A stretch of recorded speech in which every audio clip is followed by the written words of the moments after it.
Hello दोस्तों, हमारे channel में आपका स्वागत है। आप अगर हमारे चैनल में नए हैं तो लाइक सब्सक्राइब शेयर जरूर करें, धन्यवाद। एक समय की बात है, एक प्रतापी राजा था। उसने अपने राजमहल में ब्राह्मणों के भोजन का आयोजन किया और यह आयोजन उसने अपने बाग बगीचे वाले स्थान पर रखा था, इसलिए रसोइया भी उसी स्थान पर जाकर भोजन पका रहा था।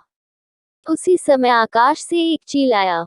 उस चील ने अपने मुंह में एक सर्प को दबाया हुआ था और जब वो चील उस बगीचे के ऊपर से जा रहा था, उस समय उस सांप ने उस चील को डसने की कोशिश करी, जिसके कारण जहर की कुछ बूंदें उस बर्तन में गिर गई जिसमें ब्राह्मणों के लिए भोजन पकाया जा रहा था।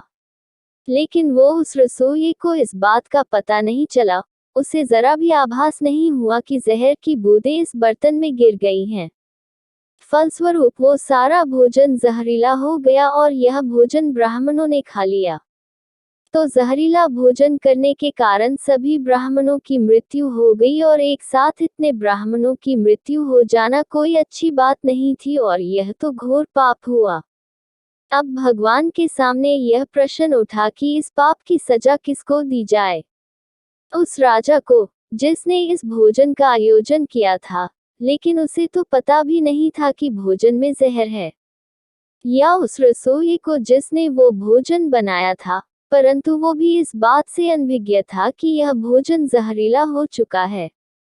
तो क्या सजा उस चील को दी जाए जो उस सर्प को लेकर वहां से निकला, और या फिर सजा उस सांप को दी जाए जिसने आत्मरक्षा के लिए उस जहर को उगला।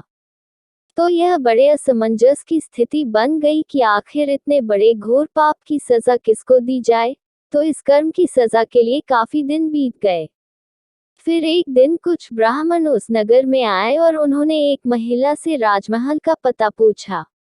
उस महिला ने राजमहल का पता बता दिया, लेकिन पता बताने के बाद उस महिला ने उन ब्राह्मणों से कहा कि आप जा तो रहे हैं राजमहल, लेकिन थोड़ा संभल कर जाना, क्योंकि ये जो राजा है ये ब्राह्मणों को भोजन में जहर मिलाकर दे देता है। उस महिला के इतना कहते ही भगवान ने कहा कि इस कर्म के फल का अधिकारी मुझे मिल गया है। तो सभी ने भगवान से पूछा कि वो कौन है। तो भगवान ने कहा कि इस महिला को इस कर्म की सजा दे दी जाए।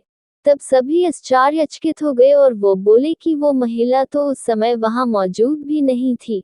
ना उसने जहर मिलाया, ना उसने भोजन पकाया और ना ही उसने उन ब्राह्मणों को भोजन कराया, फिर इसकी सजा उसे क्यों दे रहे हैं। तब भगवान ने कहा कि किसी भी कर्म का आनंद जो सबसे ज्यादा लेता है उसी को उसका फल भुगतना पड़ता है। इस पूरे कर्म में ना रसोइये को आनंद की अनुभूति हुई, ना राजा को आनंद की अनुभूति हुई, ना सर्प को हुई और उस चील को हुई। लेकिन इस घटना से सबसे ज्यादा आनंद और सबसे ज्यादा आनंद और सबसे ज्यादा रस इस महिला को ही मिला है, इसलिए इस कर्म की सजा इसे भी भुगतनी पड़ेगी।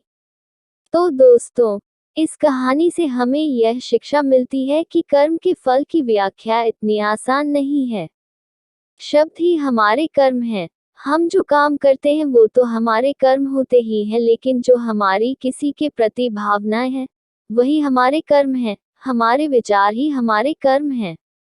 अगर आपने अपने विचारों पर नियंत्रण करना सीख लिया तब आप एक महान इंसान बन जाते हैं। जब आप अच्छा सोचते हैं तो आपके साथ अच्छा होता ही है और वो होता ही रहेगा। इसलिए दोस्तों, किसी के भी बुरे कर्मों की आलोचना नहीं करनी चाहिए।